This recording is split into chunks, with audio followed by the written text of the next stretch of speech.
Now, dear students, in this video clip, I am going to explain you how do you find the resultant resistance when we have the infinite length resistance circuit. Now, you assume the given circuit has number of infinite branches. Now that the system consists of 1 and 2 ohm resistors. Now you assume the circuit goes to the infinite length. I mean that the circuit consists of infinite branches. Now here I would like to explain you how do you find the resultant resistance when we have the infinite branches of the circuit. Now theorem is this one. Now you assume that the C has number of n watt drops. Now we remove one water drop from the C. At that time you can't change the number of water drops in the C. Because you remove one water drop, the number of water drops in the C you can't change. Now again we add the previous water drop again into the C. At that time also the number of water drops in the C is constant. That is the theorem. Likewise, we remove the first branch. Without the first branch, you assume the resultant resistance is R. Again, we add the first branch. Just after adding that first branch to the circuit, at that time also, resultant resistance is R. May I repeat again? Now, you better remove the first branch from the circuit. At that time, you assume the resultant resistance of the circuit without first branch is R. Now again you add the first branch again to the circuit. At that time the resultant resistance also R, because that the circuit has number of n branches up to the infinity. That is the theorem to solve this one. Right. Now we are going to solve this problem. Right. You assume the resultant resistance of the given circuit without the first branch as R. So I take the resultant resistance of the circuit up to the infinity as R. As R. You assume this one as R. Now here I repeat again. I think the resultant resistance of the given circuit as R without the first branch. Now again, now you can see these two resistors are in parallel, so you can simplify it. 1 over R dash equals 1 over R plus 1 over 2. Now common factor is 2R. This is multiplied by this one, so 2 plus R here. This is 1 over R dash. When you change two values here, you can write 2R divided by 2 plus R.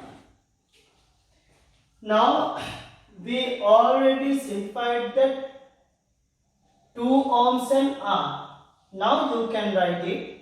Now this is 1, and this is, now we have already simplified this segment, that is 2R divided by 2 plus R. Now it remains, now 1 ohm is already there, 1 ohm is here. Now here I am going to find the resultant resistance between A and B. Now this is the question. Now you can see these two resistors are in series. Now I can simplify these two resistors in series combination. So you better write 1 plus 2R divided by 2 plus R. Can you see what is the value here? Now I told you to take that resultant resistance of the given circuit as R without the first branch. Now I have already taken that R of the given circuit without the first branch. That R is connected with this first branch parallel with the 2 ohms. So here I simplify this 2 and R as parallel. So it gives 2R divided by 2 plus R. Now I can write 2R divided by 2 plus R instead of this branch, this part. Now again I can say this resistance series with the 1. Now you can simplify these two resistors as series combination. Now everyone knows how do you simplify the resistance when the resistors are in series. You better take 1 plus 2 plus 3 plus like that. R1, R2, R3. So in series combination you can take some of them very easy. 1 plus this one. Now I told you the resultant resistance of the circuit without the first branches are, but when you add the first one, at that time also resultant resistance is R. So here I add this first branch to the capital R. So value is this one. So resultant should be again R. Now you can simplify it. Now this is common factor is 2 plus R. You have to multiply by this one. 2 plus R here. Plus 2R is already there. Now you can use cross multiplication here. Now finally you can write 2 plus R plus 2R is there equals, use the cross multiplication, R squared plus 2R. R squared plus 2R. You can remove these two parts because they have same signs and same magnitudes. So finally you can write R squared.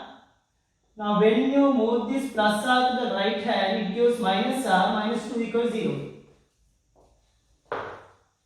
Now finally you can write R equals 0. Now this is R. Now this is 2 and this is 1. Now this is minus, this is plus. Now again simplify it. R into R, it gives R squared, that's okay. Minus 2R plus 1R, it gives minus R.